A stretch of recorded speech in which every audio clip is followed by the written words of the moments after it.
तो प्रिय बालकी, स्वागत है आप सभी के गुरुकुल आश्रम के इस प्यारे से यूट्यूब चैनल पर। और आप हैं प्यारे बच्चे मेरे क्लास 10th के और भाई बहन हैं जो भी हैं मेरे छात्र हैं। तो आज हम बात करेंगे हिस्ट्री का लेक्चर नंबर 2। और ये लेक्चर नंबर 2 नहीं, इसको हम चैप्टर नंबर 2 बोलेंगे। और चैप्टर 1 अपना कंप्लीट था, यूरोप में राष्ट्रवाद। आपको जितने क्वेश्चन कराए गए हैं, जितने आपको चैप्टर डिटेल में समझाया गया, आपको जो नोट्स प्रोवाइड किया गया था, वो इनफ है आपके लिए। पेपर में आपका क्वेश्चन छूटने नहीं जा रहा है। हम बात करेंगे दूसरे चैप्टर का। पहले चैप्टर था यूरोप में राष्ट्रवाद, दूसरा अपने चैप्टर का नाम है इकाई 2 समाजवाद।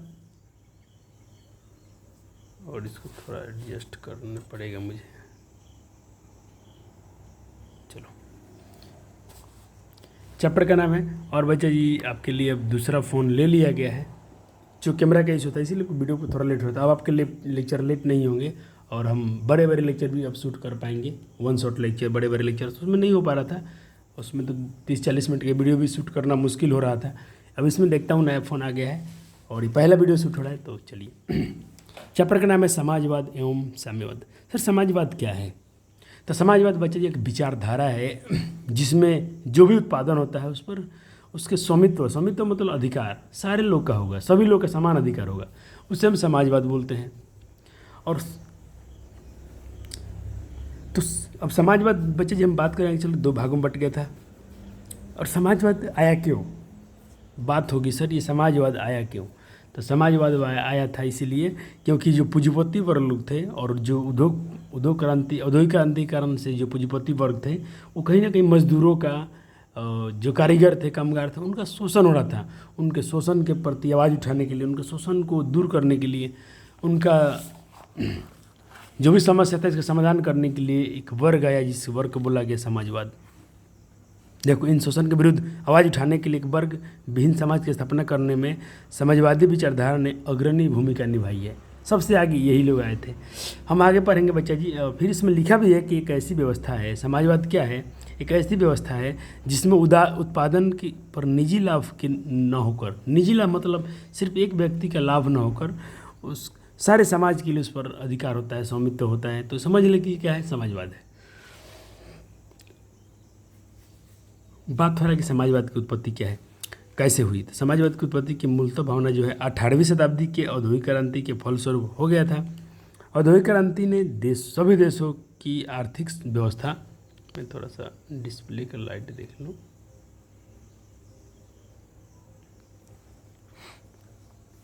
ये कह रहा है कि जो औद्योगिक क्रांति ने सभी देशों में आर्थिक व्यवस्था में अमूल परिवर्तन कर दिया था। कुटीर उद्योग धंधों में के स्थान पर विशाल बड़े पैमाने पर उद्योग मशीनीकरण तथा पूंजीवादी भावना के विकास के फलस्वरूप यूरोप के विभिन्न देशों में धीरे धीरे पूंजीपतियों के निहित स्वार्थों और मिल मालिकों की श्रमिक विरोधी नीतियों के कारण सभी देशों में श्रमिक का जीवन जो था नरकीय बन गया था। जितने पूंजीपति लोग के हाथ में देश उद्योग चला गया था और उनसे क्या होता है, जितने ये अपने मजदूर थे इनका जीवन बचा नरक हो गया था। नरक मतलब कहीं ना कहीं मजदूरों की स्थिति बहुत खराब हो चुकी थी। उनकी आर्थिक स्थिति और सामाजिक स्थिति निरंतर गिरने लगी थी। श्रमिकों का कोई अधिकार नहीं था और उनका क्रूर शोषण हो रहा था। क्रूर मतलब बच्चे जी बहुत क्रूर मतलब क्रूरता है जिसको बोलते हैं, बहुत निर्दयपूर्ण, जिसका मतलब कोई लिमिट ना हो। इस प्रकार औद्योगिक क्रांति से प्रभावित देशों में 2 परस्पर विरोधी तथ्य एक साथ दिखाई दे पड़ रहे थे। प्रथम, पूंजीवादी व्यवस्था जो दिन पर दिन मजबूत होते जा रहे थे, तरक्की कर रहे थे। और दूसरा में मध्यम वर्ग आर्थिक दृष्टि से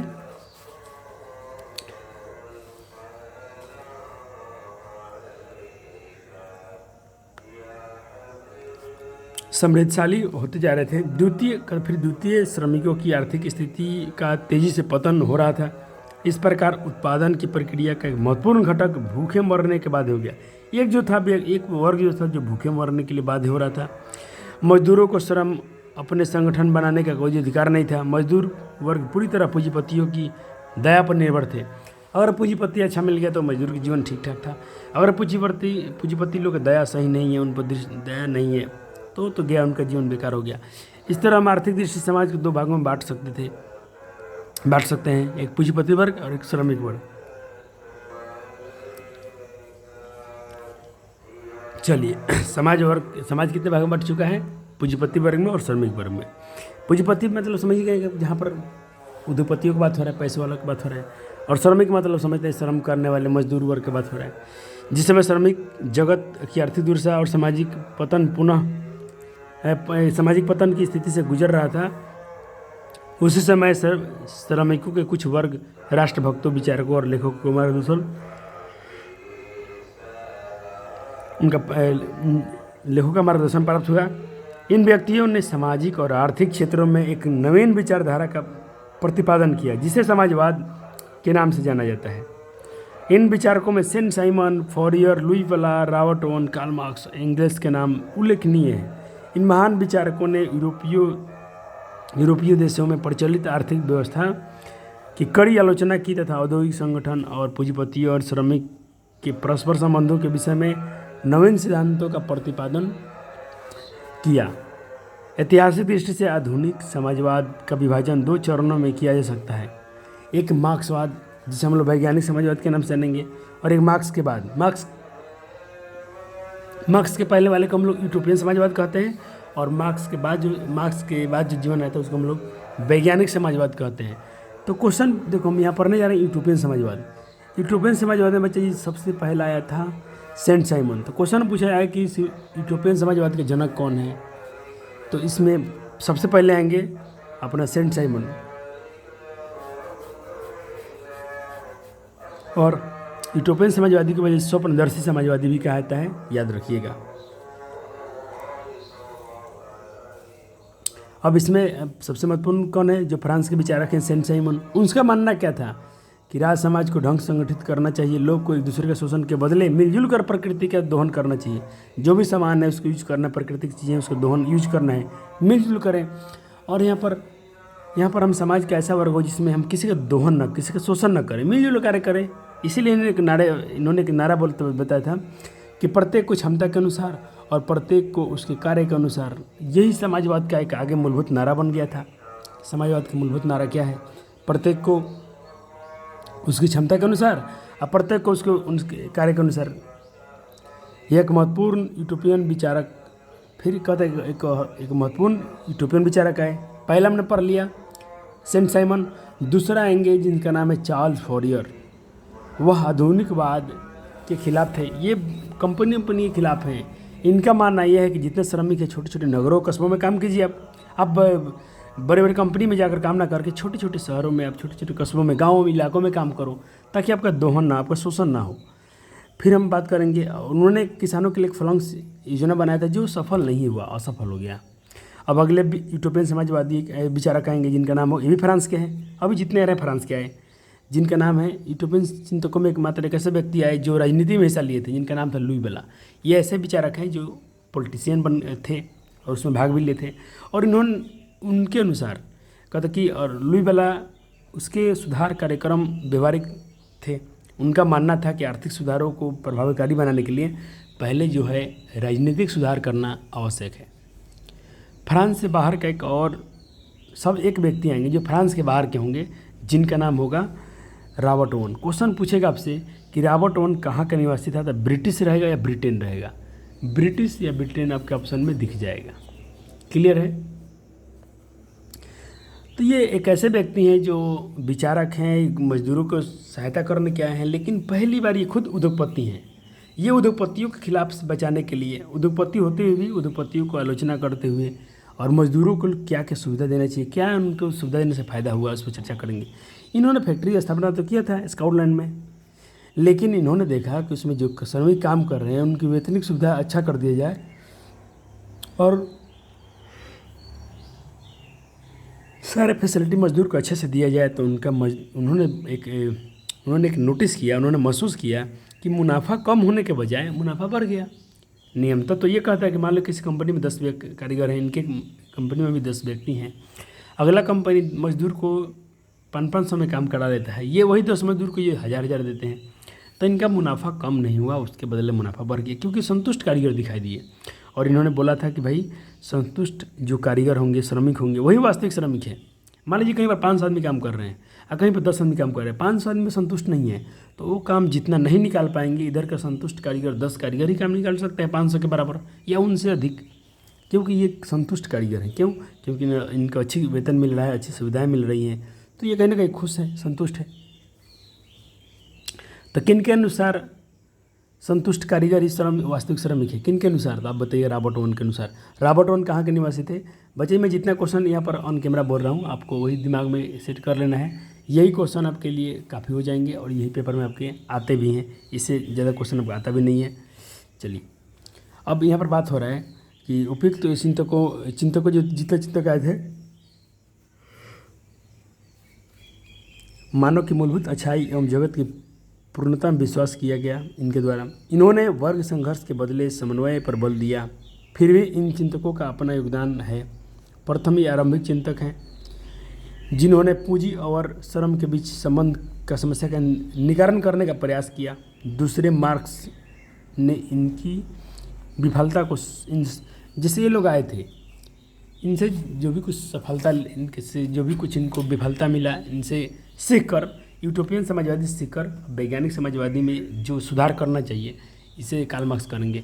तो पहले हम कार्ल मार्क्स की जीवनी पढ़ लेते हैं। क्वेश्चन पूछा जाता है कार्ल मार्क्स की जीवनी को लिखें। तो कार्ल मार्क्स का जन्म 5 मई 1818 में जर्मनी को हुआ था। एकदम आपको कंठस्थ कर लेना है। ये पेपर में कई बार आ चुका है सवाल कि कार्ल मार्क्स का जन्म कहाँ हुआ था, तो आपको इसको कंफर्म रखना है। कार्ल मार्क्स का जन्म, मैं एक हाइलाइटर ले लेता हूँ ताकि जो भी पॉइंट हमको अच्छा इसमें कर लगे। मैं हाईलाइट तो बहुत सारे किया हूँ और बहुत सारे कर भी देना है मुझे, और प्यारे बच्चे हैं तो बिल्कुल आप भी, मैं कहूँ आप भी जो भी इसमें अच्छे पॉइंट इसको तो आपको करना ही करना चाहिए। और रहा बात इसके बाद में जब नोट्स में तो मैं ऐड करवाऊँगा, इसमें कुछ शक है नहीं। कार्ल मार्क्स का जन्म कब हुआ था? तो डायरेक्ट अगर 5 मई को हुआ था, ये तो डेट याद रखना है। आपसे ये ज़्यादा पूछेगा कहाँ हुआ था, तो जर्मनी में हुआ था। अब देखो इनकी जीवन में संक्षिप्त में बता रहा हूँ। जर्मनी राइन के प्रांत टियरनगर में एक यहूदी परिवार में हुआ था। कार्ल मार्क्स का पिता जो थे हेनरिक मार्क्स थे। कार्ल मार्क्स के पिता क्या नाम था? हेनरी मार्क्स, जो प्रसिद्ध वकील थे, वो जिन्होंने बाद में चलकर अपना धर्म ईसाई धर्म ग्रहण कर लिया। पहले लोग यहूदी थे, बाद में ईसाई धर्म का अपना लिया। मार्क्स ने पहले पढ़ाई जो की थे बोन विश्वविद्यालय में विधि की शिक्षा पर ग्रहण की। तो कार्ल मार्क्स ने विधि की शिक्षा कहाँ से ली थी? तो बोन विश्वविद्यालय से ली थी। ये सब क्वेश्चन मैं खुद से क्रिएट कर रहा हूँ ताकि अब बोर्ड में क्या हो सकता है, अगर नया क्वेश्चन आएगा तो यही सब हो सकते हैं। बाद में चलकर चलो हो गया। परंतु 1836 में अब ये क्वेश्चन पूछा जा सकता है कि बर्लिन विश्वविद्यालय, कार्ल मार्क्स ने बर्लिन विश्वविद्यालय में कब शिक्षा ग्रहण की थी या कब चले गए थे? तो 1836 में चले गए थे, 1836 में चले गए थे, जहाँ उनके जीवन में एक नया मोड़ मिला, एक नया चेंज आया उनके जीवन में।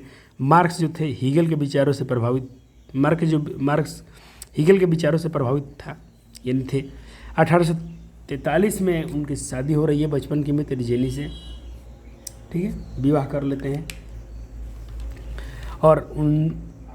और जो कार्ल मार्क्स थे राजनीतिक और सामाजिक इतिहास पर मॉन्टेस्क्यू तथा रूसो के विचारक का। अब ये रूसो कहाँ का था ये भी क्वेश्चन पूछा गया, लेकिन मुझे लगता है कि रूसो के बारे में हम और आगे चल के पढ़ेंगे। रूसो का विचारों का गहन अध्ययन किया। कार्ल मार्क्स की मुलाकात पेरिस में 1844 में एक फ्रेडरिक एंगल्स से हुई, जिससे जीवन भर दोस्ती चली। एंगल्स के विचारों एवं उनकी रचनाओं से प्रभावित होकर कार्ल मार्क्स ने श्रमिक वर्ग के कष्टों और उसके कार्य में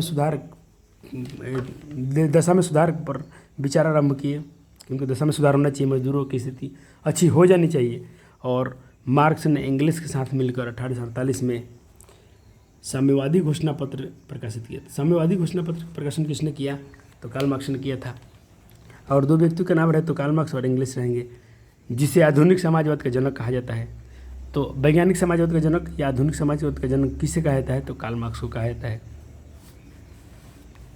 उपयुक्त घोषणा पत्र में मार्क्स ने अपने आर्थिक, सामाजिक और राजनीतिक विचारों को स्पष्ट रूप से व्यक्त किया। मार्क्स ने विश्व में उन गिने चुने चिंतकों में से एक है जिसने इतिहास की धारा को व्यापक रूप से प्रभावित किया। कार्ल मार्क्स ने बचाइए 1867 में दास कैपिटल नामक, ये क्वेश्चन बहुत इंपॉर्टेंट है, पहले से हाईलाइट करके रखा गया है। दास कैपिटल की रचना किसने किया? तो कार्ल मार्क्स ने किया। दास कैपिटल की रचना कब हुई थी? तो 1867 में हुई थी, और जिसे क्या कहा गया?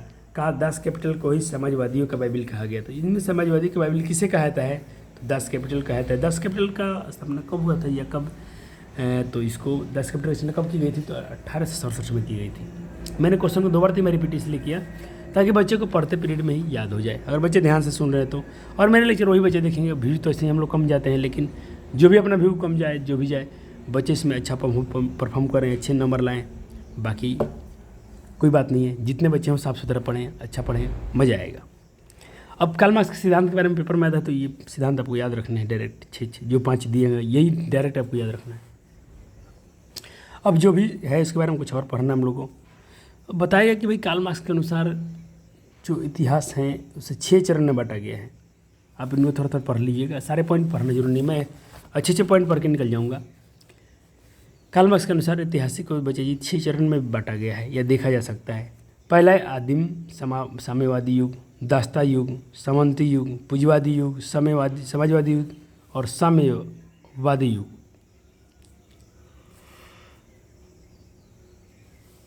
हो गया। अब देखो यहाँ से एक इम्पोर्टेंट क्वेश्चन आते हैं, इससे और इससे दोनों से आएगा। तो पहला क्वेश्चन क्या है, अब यहाँ पर हम पढ़ रहे हैं कि प्रथम अंतर्राष्ट्रीय संघ। तो जो प्रथम अंतर्राष्ट्रीय संघ है, इसका श्रेय किसको दिया गया, तो कार्ल मार्क्स को दिया गया, क्योंकि 1867 में प्रथम अंतर्राष्ट्रीय संघ की स्थापना की गई। कब किया गया था, 1867 में किया गया था। इस संघ की स्थापना का श्रेय कार्ल मार्क्स को दिया जाता है। कार्ल मार्क्स ने जब इसका उद्घाटन होता रहा था, भाषण में कार्ल मार्क्स ने कहा था, और मजदूरों को समझाने की ये चेष्टा कर रहे थे। चेष्टा मतलब ये कोशिश कर रहे थे मजदूर को समझाने के लिए कि भाई वो अपने मुक्ति का स्वयं ही, देखो जो मजदूर फंसे हैं, जिनका शोषण हो रहा है और आपको चाहिए मुक्ति, तो आपको स्वयं ही प्रयास कर सकते हैं। अपने आज़ादी का प्रयास आप खुद कर सकते हैं। जब तक कि उत्पादन के साधनों का स्वामित्व का व्यक्तियों के हाथ में है, एक व्यक्ति के अधिकार में है, तब तक मशीन का सुधार, उद्योग में विज्ञान के प्रयोग और उत्पादन कला में सुधार से श्रमिकों की स्थिति में कोई सुधार नहीं हो सकता है।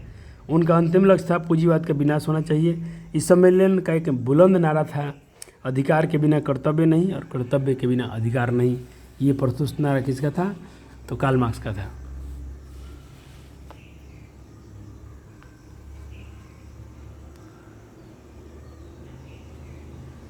ये मैंने कैमरा ही स्वाइप कर दिया था। चलो,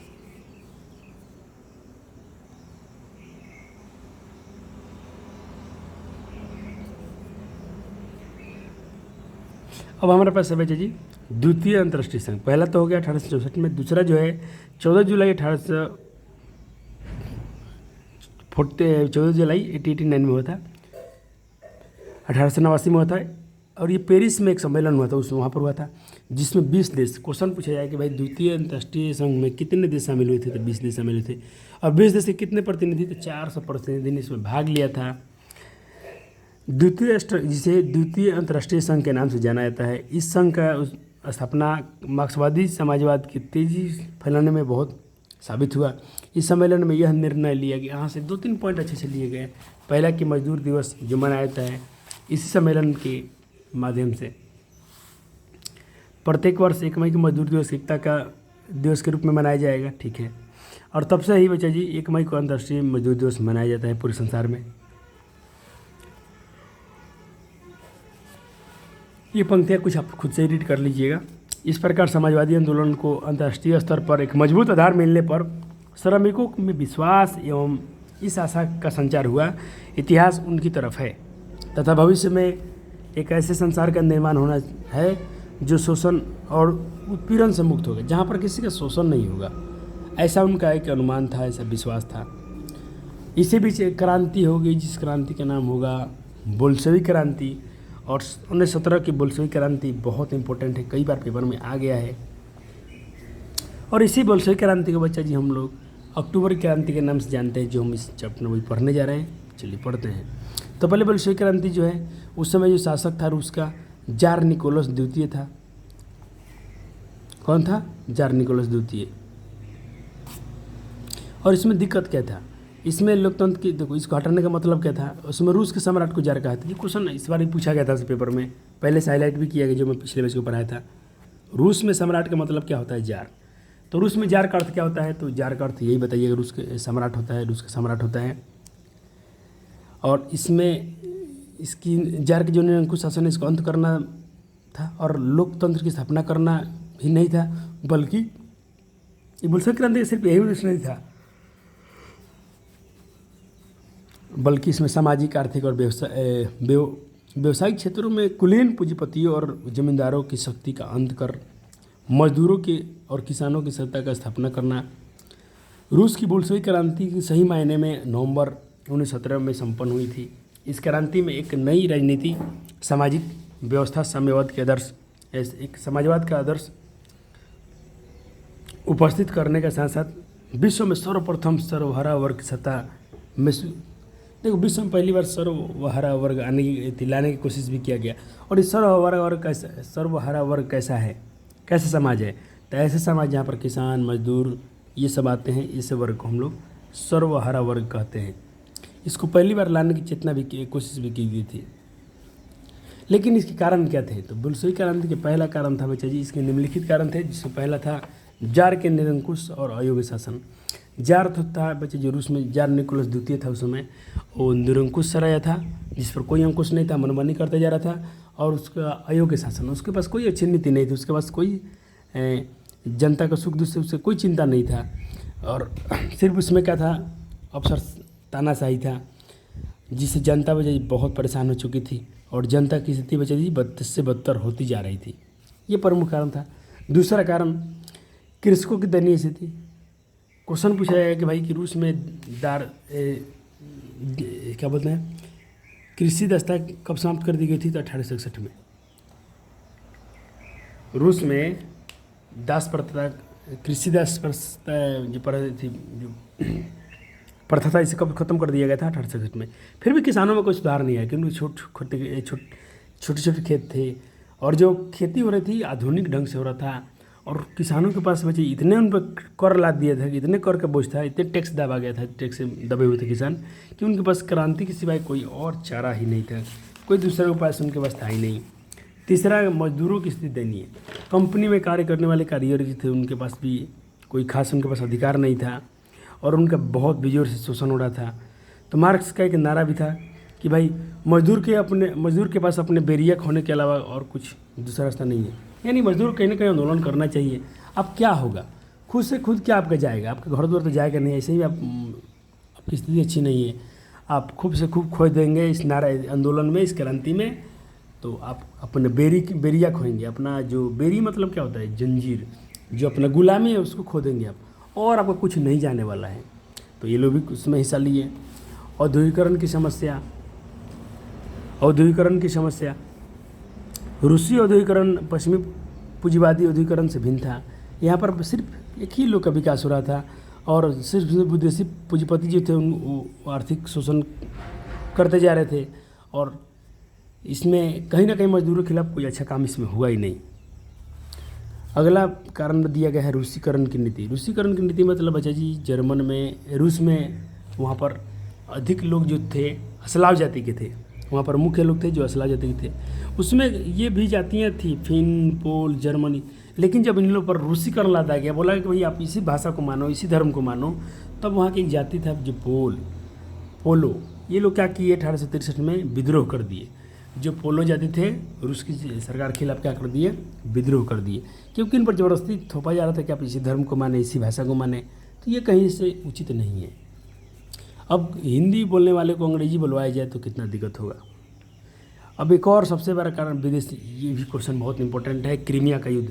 क्वेश्चन पूछा जाएगा क्रीमिया के युद्ध में किसकी हार हो गई थी, तो देखो हम पढ़ने जा रहे हैं बोल्शेविक क्रांति।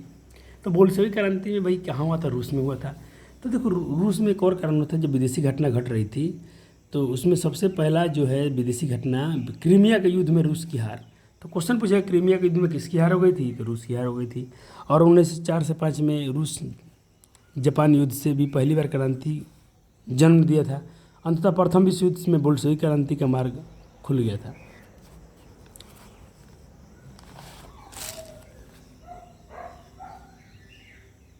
हो गया, चलो।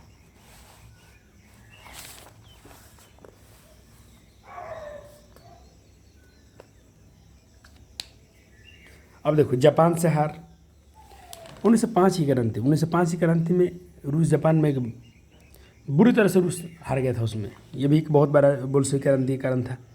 जिसमें पूर्व निरंकुश जार शाही विभिन्न मोर्चों पर अपनी विफलताओं को रूसी जनता छिपाता रहा, लेकिन उसके लिए सुदूर और पूर्व पराजय को जिसको जनता छिपाना बहुत मुश्किल हो गया, क्योंकि उसके जो बचे खुचे फटेहाल सैनिक जो वापस लौट रहे थे ना, इससे मालूम चल गया भाई सैनिक का ये हाल है तो कहीं ना कहीं युद्ध में लगता है कि पूरा देश हारा हुआ है। और उसकी महानता जो अपने आप को बहुत महान बता रहा था, इसका भी भ्रम टूटा लोगों के प्रति। रूस एशिया के छोटे देशों से भी अब हारने लगा था। वस्तु तो क्या हुआ था 1905 में लोग आपको बुझ गया भाई ये राजा बहुत बेकार है, इसीलिए 1905 को लोगों का समूह था, जो ग्रुप था, रोटी दो का नारा लगाते हुए सड़क के प्रदर्शन करते जा रहे थे। जहाँ पर एक महल था सेंट पीटर्सबर्ग स्थित एक जो महल था, वहीं पर उसी महल की ओर लोग जा रहे थे। तब तक जार की सेना ने निहत्थे लोगों पर गोलियां चला दी, जिसमें बहुत लोग मारे गए, हज़ारों लोग मारे गए। और ये घटना घटी थी 22 जनवरी 1905 को। लेकिन पुराने कैलेंडर के अनुसार उस दिन जो था 9 जनवरी 1905 का दिन था, जिसे खूनी रविवार के नाम से जाना था या लाल रविवार के नाम से जाना है। क्वेश्चन आपसे पूछा जाएगा खूनी रविवार क्या है, लाल रविवार क्या है, तो आपको पेपर में यही पॉइंट लिख के आना है बस, और कुछ नहीं। बहुत इंपॉर्टेंट पॉइंट है ये खूनी रविवार।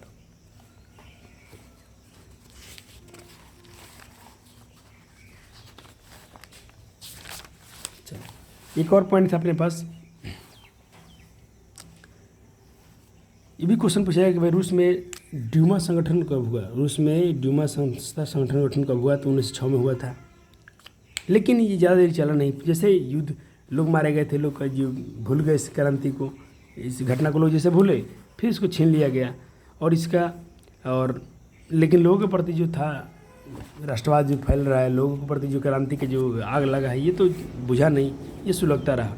और एक 1917 की महान क्रांति सामने रूप में आई, जो बोल्शेविक क्रांति थी। और देखो अब रूस में मार्क्सवाद का भी प्रभाव था अपना, मार्क्स के जो विचार थे इससे भी लोग प्रभावित थे।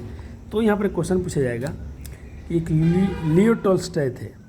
लियो टॉल्स्टॉय जो थे, उन्होंने रूस वार एंड पीस की रचना किया। तो यहाँ से क्वेश्चन पूछा जाएगा युद्ध और शांति की रचना किसने किया।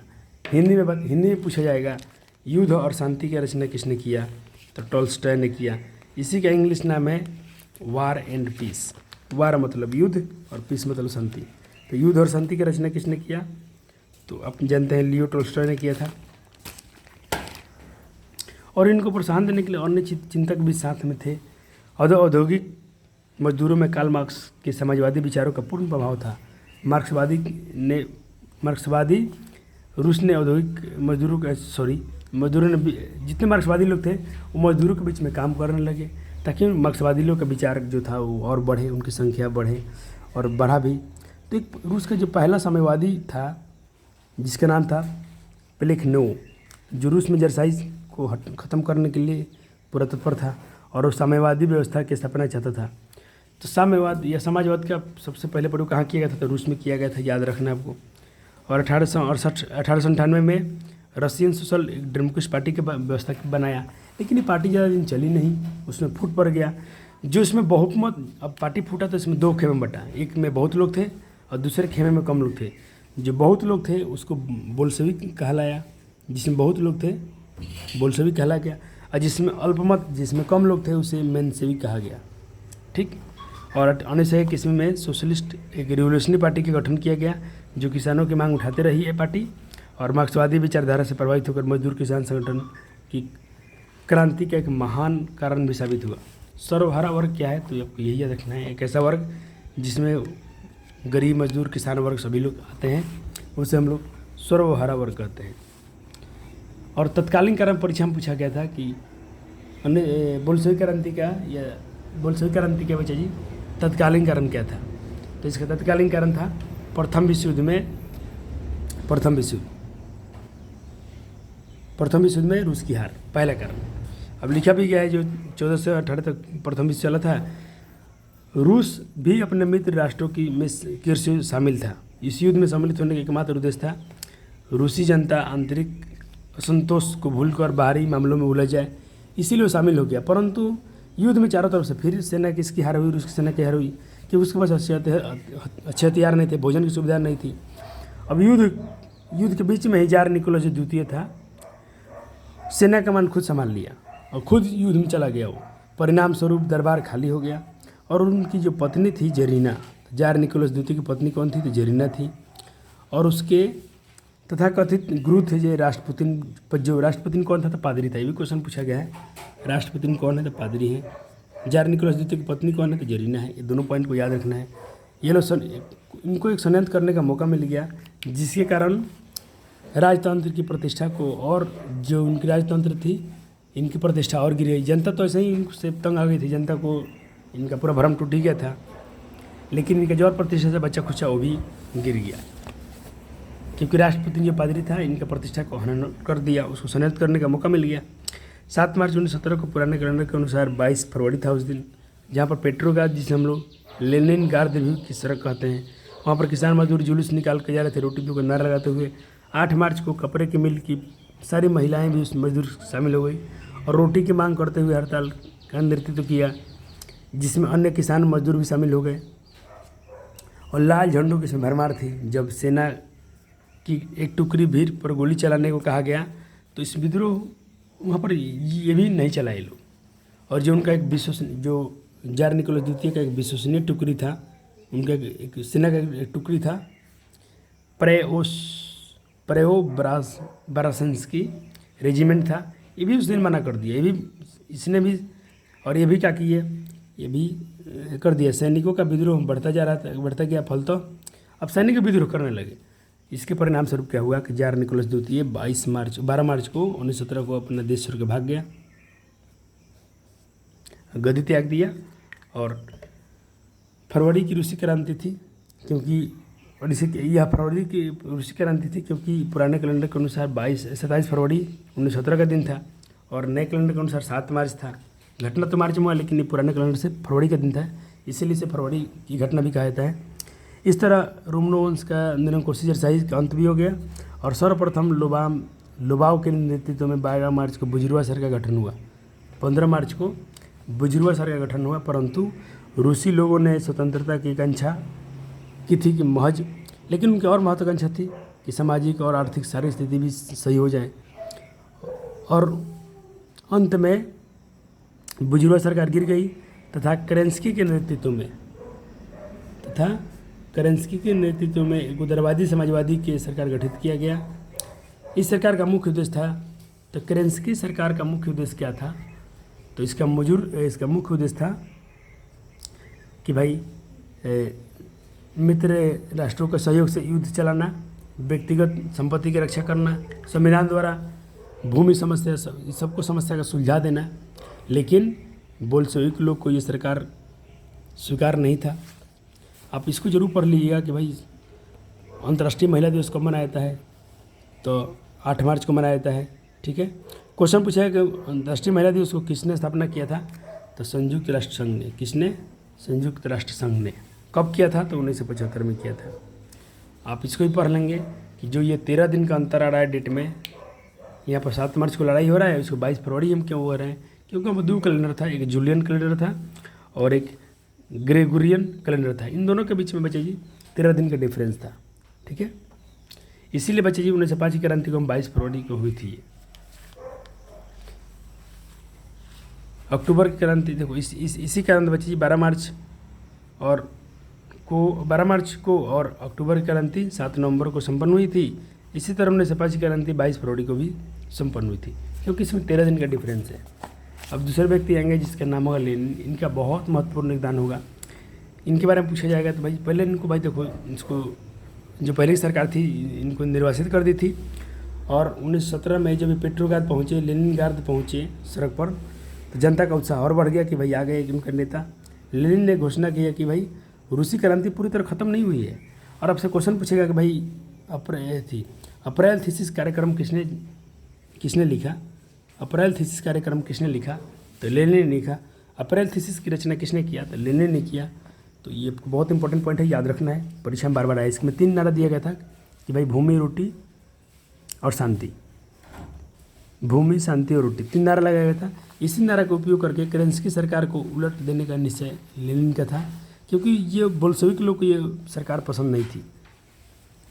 इसीलिए बच्चा जी 7 नवंबर 1917 को पुराने रूसी कैलेंडर के अनुसार जो 22 उस दिन 25 अक्टूबर का दिन था, बोल्शेविकों ने पेट्रोग्राद के रेलवे स्टेशन, डाकघर, सब टेलीफोन सब पर कब्जा कर लिया, उस पर अधिकार जमा कर केरेंस्की रूस को छोड़कर भागना पड़ गया उसी दिन।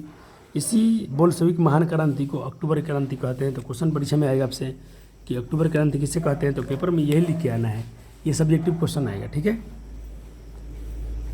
और लेनिन का अध्यक्ष कौन था, लेनिन का उत्तराधिकारी अध्यक्ष कौन था, क्वेश्चन पूछा जाएगा। तो ट्राटस्की कौन था, ट्राटस्की को बनाया गया, जो विदेश मंत्री बनाया गया उसे।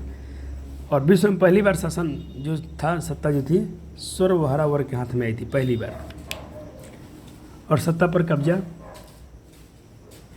कब्जा करने के पश्चात लेनिन बोल्शेविक दल का उत्तरदायित्व तो और बढ़ गया, और लेनिन के समक्ष में जटिल समस्याएं भी आई। और उसने सर्वप्रथम, ये क्वेश्चन पूछा जाएगा कि पहले ले थी ब्रेस्टा लिटोवस्क संधि में किन किन देशों के बीच में हुई थी। आपसे अभी सेकंड एग्जाम हुआ था, उसमें ये क्वेश्चन पूछा गया था। ये हुआ था रूस और जर्मनी के बीच में, रूस और जर्मनी के बीच में हुआ था, जिसमें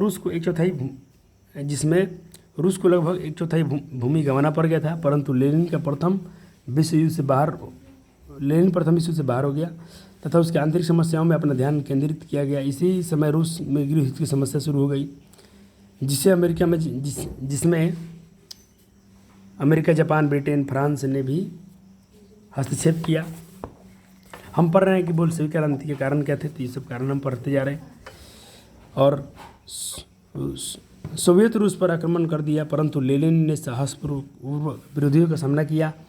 ट्राटस्की के नेतृत्व में एक विशाल सेना, लाल सेना गठन किसने किया था, तो क्वेश्चन पूछा जाएगा लाल सेना गठन किसने किया, तो ट्राटस्की ने किया। ट्राटस्की कौन था, तो लेनिन का उत्तराधिकारी था। लाल सेना का सफलतापूर्वक भी अपना काम किया, सारे विद्रोह को दबाने में सफल रहा।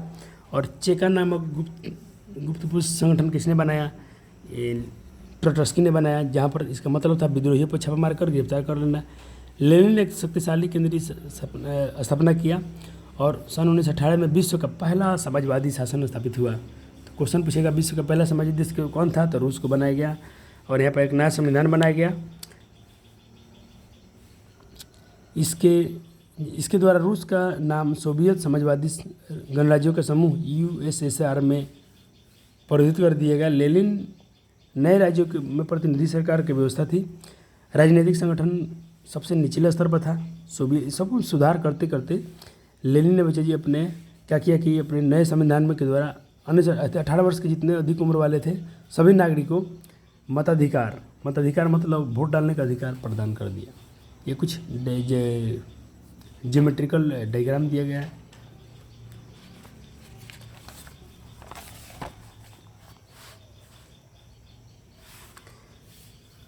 अब यहाँ पर बात करेंगे जितना उत्पादन का साधन था उस पर निजी स्वामित्व जो था स्वामित्व मतलब अधिकार होता है, समाप्त कर दिया गया और उस पर मजदूर सभी समाज कैद कर दिया गया। बड़े बड़े बैंक, बड़े बड़े उद्योग, जल परिवहन, रेलवे राष्ट्रीयकरण किया गया।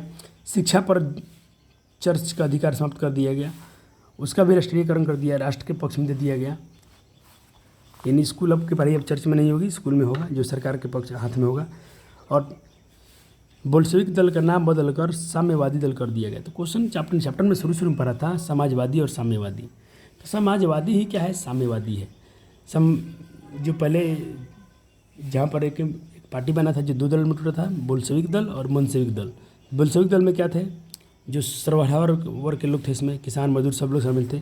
इसी दल का नाम बदलकर बाद में साम्यवादी दल कर दिया गया और इसका झंडा का रंग लाल रंग दे दिया गया, जिस पर हथौड़ा और हंसुआ का बच्चा जी, हंसुआ और हथौड़े का मतलब उसमें जैसे भारत में हम लोग का होता है अशोक चक्र बीच में होता है, उनका ये चिन्ह दे दिया गया और राष्ट्रीय झंडा तैयार किया गया। बाद में यही झंडा साम्यवाद का प्रतीक भी बन गया। लेनिन के समक्ष बहुत अन्य समस्या भी आई। उसने एक आदेश जारी किया जिसमें बड़े भूस्वामी की भूमि किसानों के बीच में, जो बड़े भूस्वामी हैं उनकी जो ज़मीन है वो छोटे छोटे किसानों के बीच में बांट दिया जाएगा। किसानों ने भूमि का पहले से ही कब्जा जमा रखा था। इस आदेश द्वारा लेनिन ने सिर्फ वैधता प्रदान किया। लेनिन ने इस कदम की आलोचना की गई क्योंकि समाजवादी अर्थव्यवस्था में भूमि पर राज्य का नियंत्रण होता था। लेकिन लेनिन ने यह जवाब दिया कि किसान बहुमत में थे, जबकि अभी सरकार के हाथ में नहीं था। जितना भूमि पर अधिकार रहेगा किसान का अधिकार रहेगा। तो ये जैसे वो किसानों को अधिकार दे दिया तो लेनिन के यहाँ पर आलोचना भी किया गया। उत्पादन की समस्या का निपटारे के लिए लेनिन ने युद्धरत साम्यवाद को लागू किया। लेनिन ने इस तरह नए फैक्ट्री तकनीक का भी नियंत्रण साबित करके मजदूरों की सहायता के लिए फैक्ट्री के उत्पादनों पर नियंत्रण किया। इस तरह किसानों पर नियंत्रण लगाया और किसान तो कहीं पर सारे बात हम पढ़ चुके हैं, लेकिन इसमें क्या घटना घटेगा। अब जो भी किसान का ये उत्पादन का समस्या का निपटारा करना चाहता है, लेकिन ये हुआ नहीं, क्योंकि 1920 से 1921 में उत्पादन में काफ़ी कमी आ गई थी। और आपसे क्वेश्चन पूछेगा लेनिन ने नई आर्थिक नीति क्यों लागू किया, तो क्यों लागू किया उसका सारा रीजन दिए गए हैं। उत्पादन का नीचे चला गया है। लोगों के जीवन मरण पर लोगों के पास अब जीवन मरने की समस्या सामने खड़ी हुई। भूखमरी की स्थिति बहुत पैदा हो गई थी। राजकीय और विदेशी सहायता के बावजूद भी लोग काफ़ी भूखे और प्यासे मरने लगे थे। क्रांति विरोधी नारे सुनाई देने लगा। इसीलिए लेनिन ने एक नया नीति बनाया, कुछ अपनी नीति में सुधार किया, जिसे नई आर्थिक नीति कहा गया, NEP कहा गया, न्यू इकोनॉमिक्स पॉलिसी कहा गया। इसके कुछ मुख्य उद्देश्य थे, इसके मुख्य कार्यक्रम है जो आप इसको पढ़ लेना है बुक से। ये कब खाली नई आर्थिक नीति कब लागू हुई थी, तो इसको अपडेट याद रखना है। 1921 में हुआ था। किसने किया था, तो लेनिन ने किया था। अब क्यों किया, तो अभी जस्ट अब रीजन देखा था। इसमें भुखमरी आ गई है, गरीबी है, लोगों के पास जीवन मरने की समस्या सामने खड़ी पड़ी है। ठीक, उन सब में सुधार लाने के लिए उत्पादन में कमी आ गया था। तो ये 8 थे, इसको पढ़ लीजिएगा। अब आखिरी पेज पढ़ेंगे, चैप्टर आपका फिनिश हो जाएगा और हम बहुत जल्दी आपका तीसरा लेक्चर भी लेके आने वाले हैं। इस नई आर्थिक नीति के लेनिन के द्वारा उत्पादन में काफ़ी कमी आई थी, इसमें बहुत नियंत्रण किया गया, लेकिन और जिसके परिणाम स्वरूप औद्योगिक और उत्पादन में अतिशीघ्र वृद्धि हुई। लेनिन की इस नीति की आलोचना की जाती है। लेनिन इसका जवाब देते हुए कहा था भाई 3 कदम आगे बढ़कर 1 कदम पीछे आ गए तो भी 2 कदम हम आगे कहलाते हैं। लेनिन की मृत्यु कब हुई थी, तो क्वेश्चन बहुत बार पूछा गया था। 1924 में हुआ था। आर्थिक नीति कब आई थी, 21 में आया। 3 साल बाद लेनिन की मृत्यु हो जाती है। अब उत्तराधिकारी की समस्या सामने खड़ी आती है कि उत्तराधिकारी पहले कौन था, इसका ट्राटर्स्की था। सॉरी, हाँ, ट्राटर्स्की था।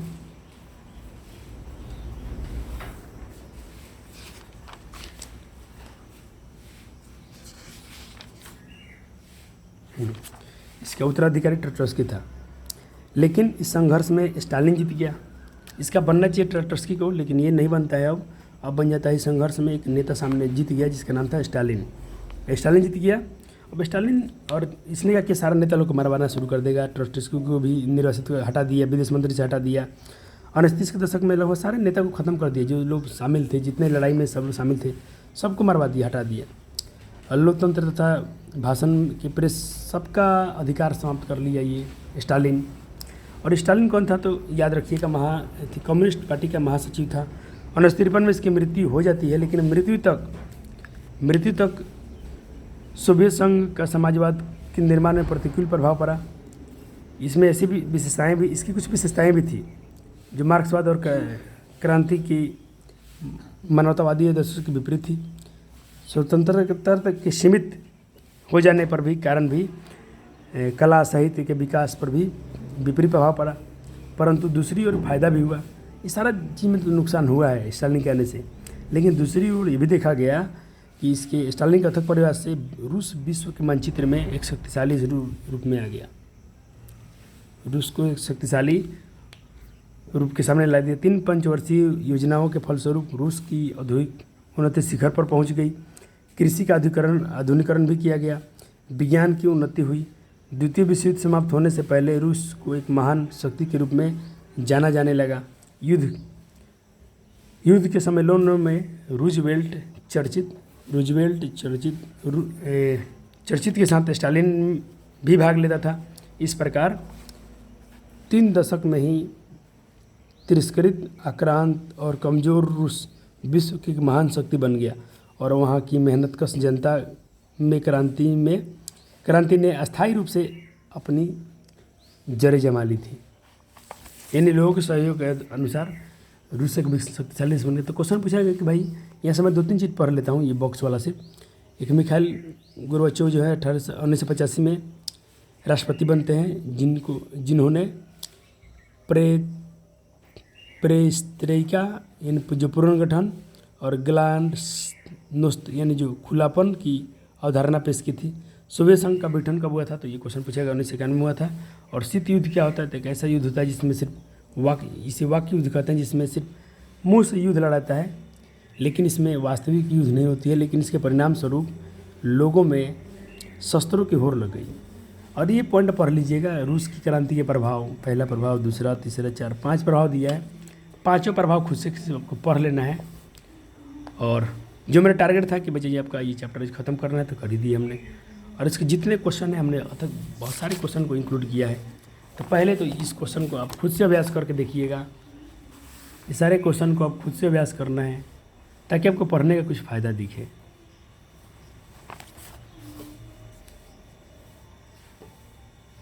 ये सब भर के खुद से देखिएगा। ये क्वेश्चन आंसर मैं खुद ला दिया हूँ, टेंशन नहीं लेना है। आपको सिर्फ मैचिंग वाला भी आप देख लीजिएगा, खुद से करना है। ऐसा नहीं कि उसमें टिक मारा गया है, मैं दूसरी किताब लिया उसमें किया गया, ऐसा नहीं। आपने क्या किया ये देखना है। अब इस चैप्टर के जो भी थोड़ा नोट्स हैं तो नोट्स बनवा देता हूँ।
इसका जो लिखना है नई नीति के बारे में आपको यहाँ से बुक से लिखना है। जो मैं आपको बोला था ना 8 लाइन था, उसको पढ़ लेना है, तो उसको लिख भी लेना है।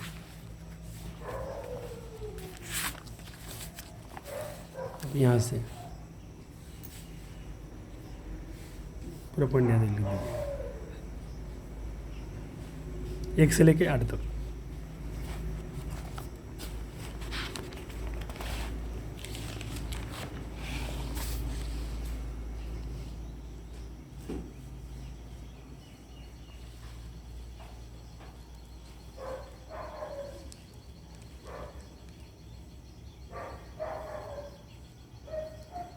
और रूसी क्रांति का प्रभाव, ये भी एक टॉपिक है। तो रूसी क्रांति के प्रभाव भी आपको पूरा पूरा लिख लेना है, क्योंकि ये क्वेश्चन पेपर में आएगा। तो प्रभाव में लिखना है इतना, इसको, फिर इसको, 4-5 पॉइंट आपको लिख लेने हैं।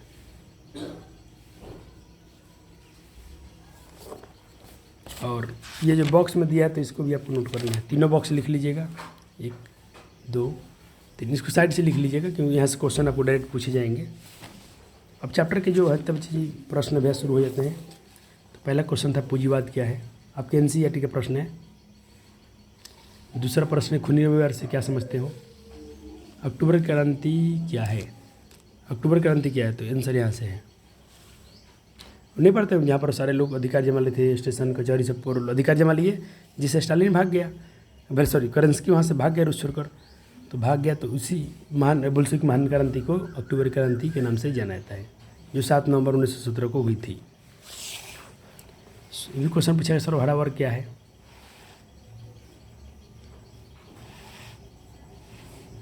कुछ क्वेश्चन ऐसे हैं जो आपके बुक में नहीं दिए हैं लेकिन पेपर में पूछेगा, जैसे ये वाला क्वेश्चन।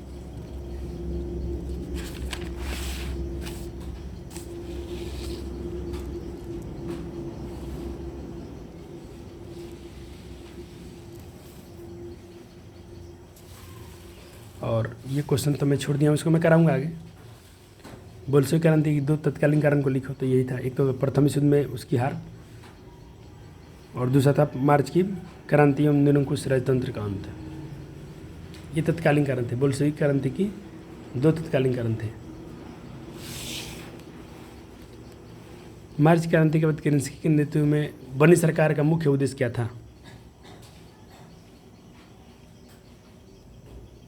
जस्ट थोड़े पहले हम रीडिंग किए थे, वही बात इसमें लिखना है। लेनिन की नई आर्थिक नीति घोषणा क्यों की थी।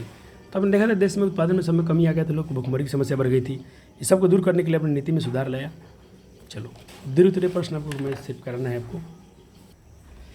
अब यहाँ पर प्रश्न है कि रूसी क्रांति के 2 कारणों का वर्णन करें। 2 कारण लिखना है, तो मैं आप वहाँ से नोट्स में से भी लिख सकते हो, लेकिन आपको फिर से मैं यहाँ भी दिखा देता हूँ।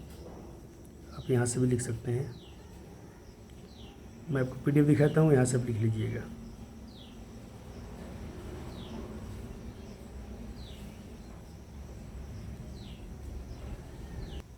तो आप यहाँ से लिख दीजिएगा, रूसी क्रांति के 2 निम्नलिखित कारण हैं। पहला, जार के निरंकुश अयोग्य शासन और मजदूरों की दयनीय स्थिति। दोनों में थोड़ा लिख दीजिएगा। दूसरा क्वेश्चन था आपसे ये वाला कि रूसीकरण की नीति कहाँ तक उत्तरदायी थी। तो ये दूसरा प्रश्न है। साम्यवाद एक नई आर्थिक और सामाजिक व्यवस्था थी कैसे, ये भी क्वेश्चन पूछा गया पेपर में। 3 नंबर क्वेश्चन पूछा गया है, मैं बोला था बाद में लिखवा दूंगा, तो अभी इसका आंसर लिखा रहा है। चौथा, नई आर्थिक नीति मार्क्सवादी सिद्धांतों के साथ समझौता था कैसे। और प्रथम विश्व युद्ध में रूस की पराजय हेतु मार्ग प्रशस्त हुआ कैसे। 5 क्वेश्चन हो गया, टोटल 5 क्वेश्चन था इसमें। अब दीर्घ उत्तरीय में देखो बच्चे, दीर्घ उत्तरीय में क्या रूसी क्रांति के कारणों को विवेचना करो, तो पूरा आप नोट्स में लिख चुके हो। नई आर्थिक नीति क्या है, ये भी जस्ट आपने थोड़े पहले लिखा है। रूस की क्रांति के प्रभाव की विवेचना करें, लास्ट में आपने लिखा था। और कार्ल मार्क्स की जीवनी आपको पहले से करा दिया हूँ। और यूटोपियन समाजवाद के विचारों का वर्णन करें, तो ये सिर्फ आखिरी वाला क्वेश्चन आप लिख लेंगे तो हो जाएगा। बाकी मैं इसलिए मना कर रहा हूँ, आपके कहीं ना कहीं सब लिखवा दिया गया है, तो ये आखिरी वाला सिर्फ लिख लो, यूटोपियन समाजवाद के विचारों का वर्णन करें।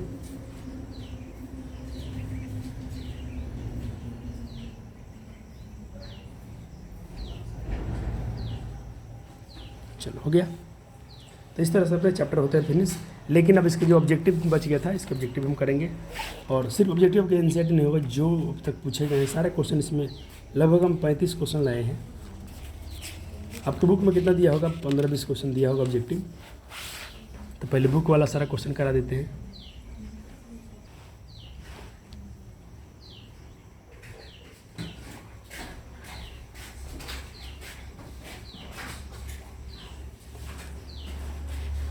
तो ये ऑब्जेक्टिव है, इसको आप खुद से कर लेंगे तो भी हो जाएगा, कोई समस्या इसमें नहीं आने वाला है। वार एंड पीस बताया था ना आपको, टॉल्स्टॉय थे इसके। एक भी क्वेश्चन आपको तकलीफ नहीं करेगा। ये क्वेश्चन तो बहुत इंपॉर्टेंट है, कई बार इसको पूछा भी गया है।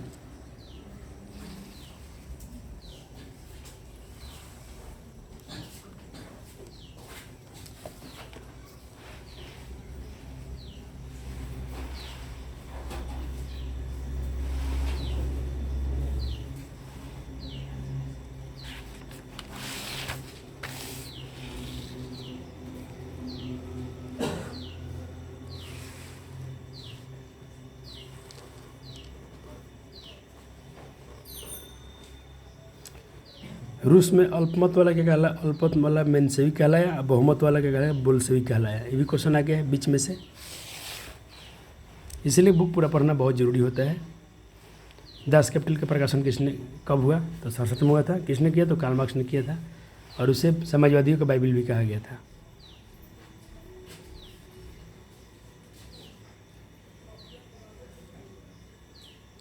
तो ये क्वेश्चन थे, आप एक पेज छोड़ दीजिएगा और तीसरे चैप्टर में हम चलेंगे। तो देखिए तीसरे चैप्टर का भी नोट्स तैयार हो रहा है, हिंद चीन व राष्ट्रवाद। आप एक पेज छोड़ के अगले चैप्टर के लिए तैयार रहिएगा। थैंक यू, धन्यवाद। वीडियो पसंद आए तो लाइक और शेयर जरूर कर देना है।